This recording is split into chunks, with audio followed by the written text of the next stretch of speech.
Hello अस्सलाम वालेकुम viewers, कैसे हैं आप सब। Welcome back to my channel. I am Yumna and I hope you all are doing well. आज मैं जिस वीडियो पे रिएक्शन दूंगी उसके बारे में हम जानेंगे कि मुर्दों को हिंदू क्यों जलाते हैं।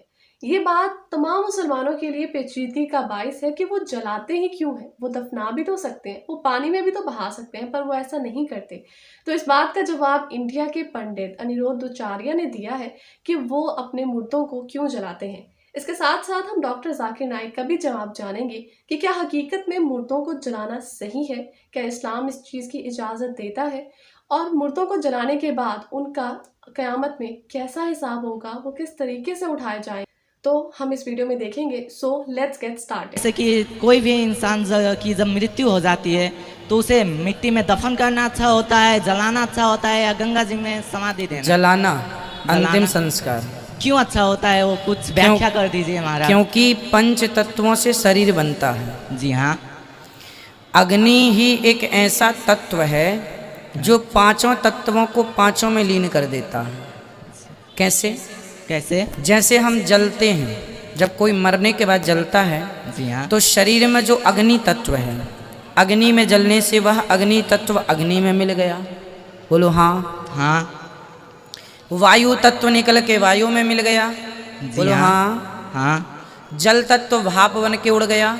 जी हाँ। हाँ। बचा आकाश तत्व, तो आकाश तत्व आकाश में, फिर बची मिट्टी तत्व तो राख बच गई। जी हाँ।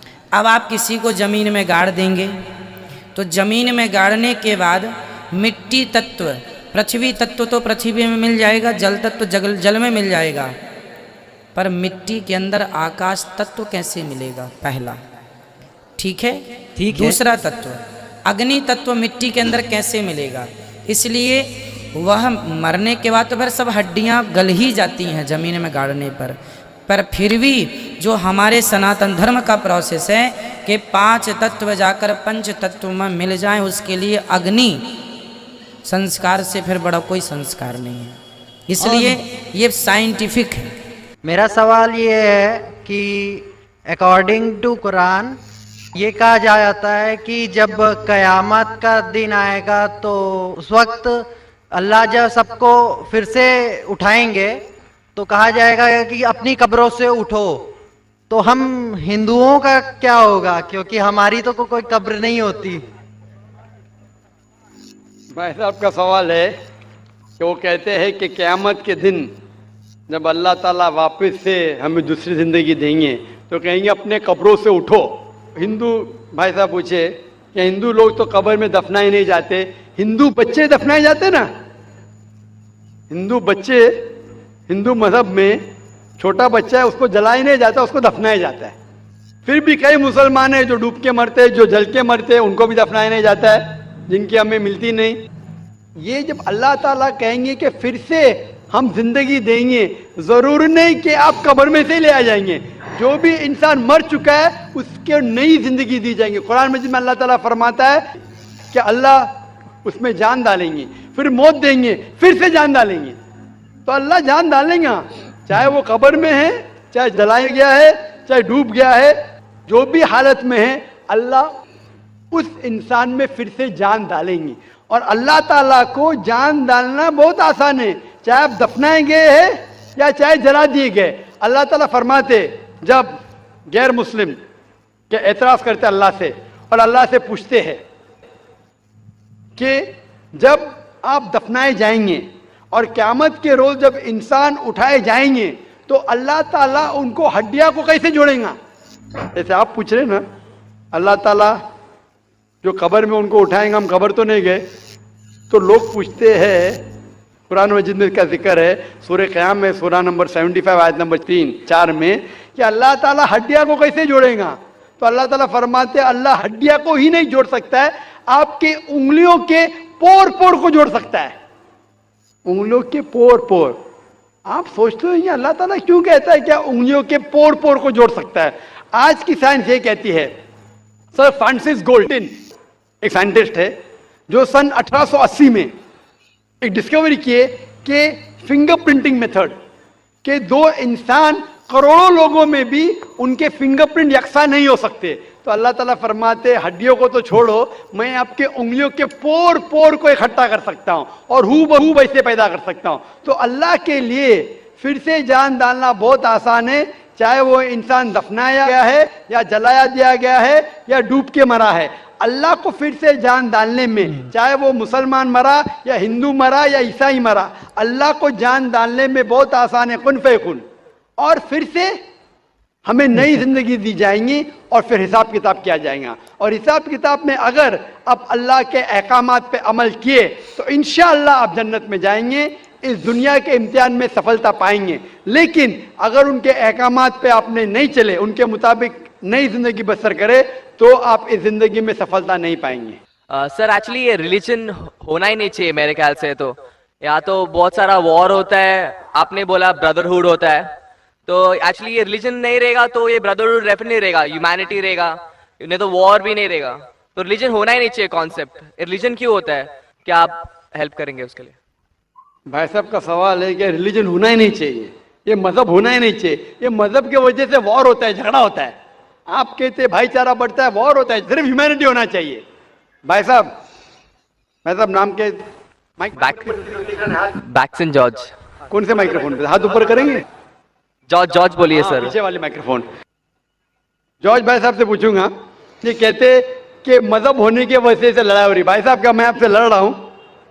بھائی صاحب نہیں کیا میں آپ سے جھگڑ رہا ہوں؟ نہیں سر. ہاں کہ نہیں؟ نہیں سر.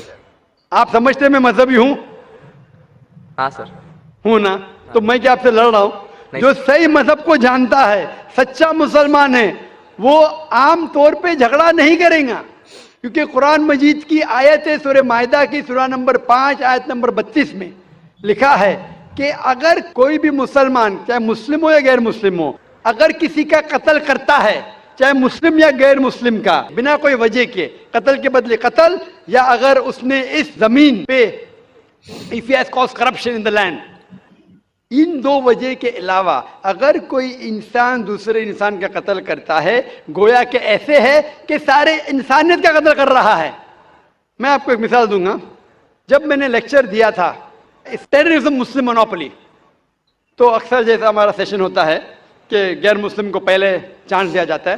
تو جب میں کہہ رہا تھا اسلام کے بارے میں, اسلام کی کیا رائے ہے دہشت گردی کے بارے میں, جہاد کے بارے میں, تقریر کے دوران میں مثال دے رہا تھا کہ مسلمان ٹیررسٹ نہیں ہوتے اکثر, اور اسلام مذہب ٹیررزم کے خلاف ہے, دہشت کے خلاف ہے.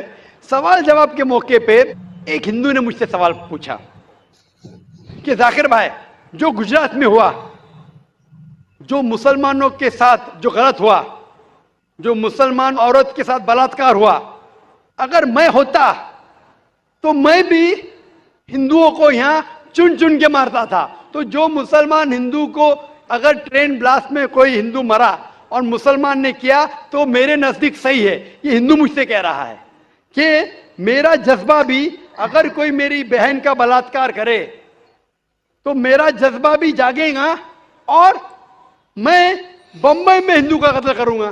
کون کہہ رہا ہے؟ ہندو مجھ سے کہہ رہا ہے. تو میں اس کو جواب دیتا ہوں, بھائی صاحب آپ بالکل صحیح کہتے ہیں.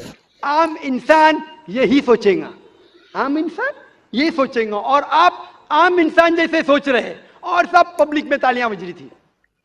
لیکن میں عام انسان نہیں ہوں, میں مسلمان ہوں. میرا مذہب, میرا قرآن, میرا رب مجھے اجازت نہیں دیتا ہے اگر کوئی ہندو نے کسی مسلمان کا قتل کیا ہے یا کوئی عورت کا بلاत्कार کیا ہے, میں وہی مذہب کے انسان کو بمبئی میں اس کا قتل نہیں کر سکتا ہوں. یہ اجازت ہی نہیں ہے. اگر میں شاید مسلمان نہیں ہوتا تو میں کہتا تھا ہاں وہ ہندو سے آپ صحیح کہہ رہے ہیں. میرا مذہب مجھے اجازت دیتا ہی نہیں. یہ آپ کی انسانیت جو کہہ رہی ہے. مسلمان ہونے کے لیے انسان ہونا فرض ہے, لیکن اسلام انسانیت سے اونچا ہے. کیونکہ میں مسلم ہوں, کتنا بھی جذبہ مجھ میں ہوگا, لیکن میں میرے رب, میرے خالق, میرے اللہ سبحانہ و تعالیٰ کے حکم کے خلاف نہیں جا سکتا. جو شخص نے کوئی مسلم عورت کا بلاत्ਕਾਰ کیا اس کو پکڑو اور اس کو پولیس کے حوالے کرو, پکڑ کے سزا دو. لیکن دوسرے انسان کو وہی مذہب کے اگر میں قتل کروں گا, یہ بالکل اسلام کے خلاف ہے. آپ سوچئے हिंदू के रिश्तेदार सोचने लगेंगे ना, ये कैसा मुसलमान, कैसा इस्लाम मजहब है, मैं मेरे भाई ने क्या गलती किया था कि उसका कत्ल हुआ। मजहब नहीं सिखाता आपस में बैर रखना, हिंदी है वतन है हिंदुस्तान हमारा।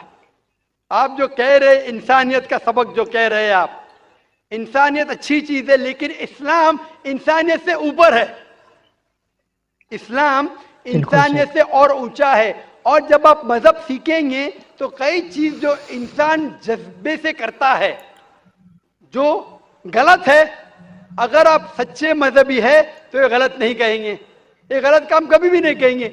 जो लोग मजहब के नाम पे गलत काम करते हैं उनको दोषी ठहराइए, मैं आपके साथ हूं, लेकिन कहना कि मजहब के वजह से ये दंगे फसाद होते हैं और जंग होती है, बिल्कुल गलत। मैं पूछना चाहता हूं, आप हिस्ट्री में पढ़िए, हिस्ट्री में पढ़िए अशोका ने जब लाखों लोग का कत्ल किया, कौन से मजहब का था वो, कौन से मजहब का था, उसका मजहब ही नहीं था। जितने लोग अक्सर कत्ल करते वो नाम के लिए होंगे, क्रिश्चियन या बुद्धिस्ट या कोई मुस्लिम होगा, लेकिन वो मजहब को फॉलो ही नहीं करते।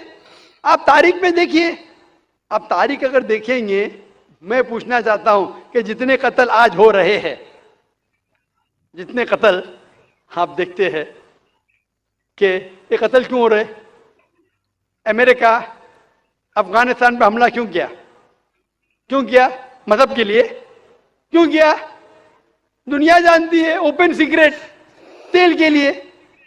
इराक में घुसी क्यों, मजहब के लिए। करोड़ों का कत्ल किया, क्यों किया, मजहब के लिए।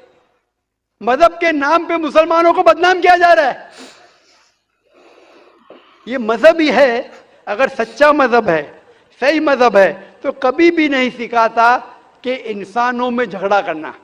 अगर वो कुछ गलत काम कर रहा है, अगर गलत काम कर रहा है, जो शख्स गलती कर रहा है उसे पकड़ो, उसको सजा दो, मैं बिल्कुल उनके साथ हूं। लेकिन आम इंसानों में झगड़ा करना, फसाद पैदा करना, इस्लाम कभी भी नहीं सिखाता। ये इस्लामी मजहब है, इसीलिए इस कॉन्फ्रेंस का उन्वान है Islam the solution to humanity, Islam इंसानियत का हल।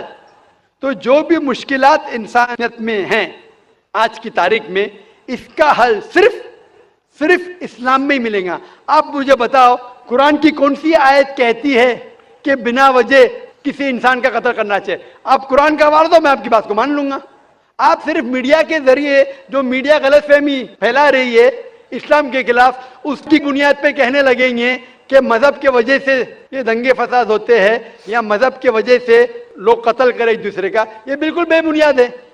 मैं पूछूंगा, कुल हाथु बुरहानुकुम इन कुंतुम सादिकीन, आप अपना सबूत पेश करो अगर आप सच्चे हो।